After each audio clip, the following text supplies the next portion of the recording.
আওয়ামী লীগ নিষিদ্ধের দাবিতে রাজধানীর শাহবাগ মোড় অবরোধ করেছে ছাত্র জনতা। শুক্রবার বিকেল থেকে স্লোগানে স্লোগানে প্রকম্পিত করে তোলে শাহবাগ চত্বর।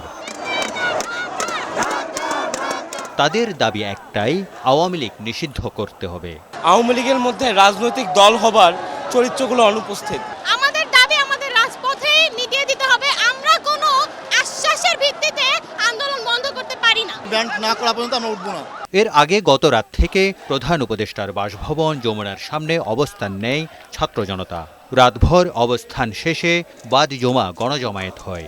এতে সংহতি প্রকাশ করে জামায়াতে ইসলামী, এনসিপি, এবি পার্টি, ছাত্র শিবির, ইসলামী আন্দোলন বাংলাদেশ, হেফাজতে ইসলাম এবং বৈষম্য বিরোধী আন্দোলনে অংশগ্রহণকারী বিভিন্ন ছাত্র সংগঠন। তাদের দাবি, অভ্যুত্থানে নৃশংসভাবে মানুষ হত্যা করেছে আওয়ামী লীগ, তাই তাদের নিষিদ্ধ করতে হবে। আওয়ামী লীগকে আমরা হটাইছি অনেক কষ্টে, আমাদের অনেক ভাই মৃত্যুবরণ করছিল। এমনকি অনেক ভাই লাশ এখনো খুঁজে পাওয়া যায়নি। এবং এর পরিপ্রেক্ষিতে বিপরীত টাইমগুলোতে দেখা যাচ্ছে যে আওয়ামী লীগের বড় বড় নেতাগুলো দেশ থেকে চলে যাচ্ছে। এগুলো কারা দিচ্ছে, কারা দিতে দিচ্ছে? আজকে এই 9 মাস অবধি হয়েছে, এখনো পর্যন্ত এই সরকার আওয়ামী লীগের যে নাম ওটা এখনো নিষিদ্ধ করা হয়নি।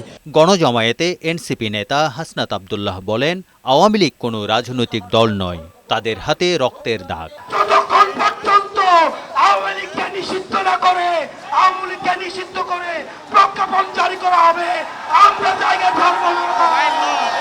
পরে মিছিল নিয়ে শাহবাগ অবরোধ করে বিক্ষুব্ধ ছাত্র জনতা। তারেক শিকদার, বৈশাখী সংবাদ, ঢাকা।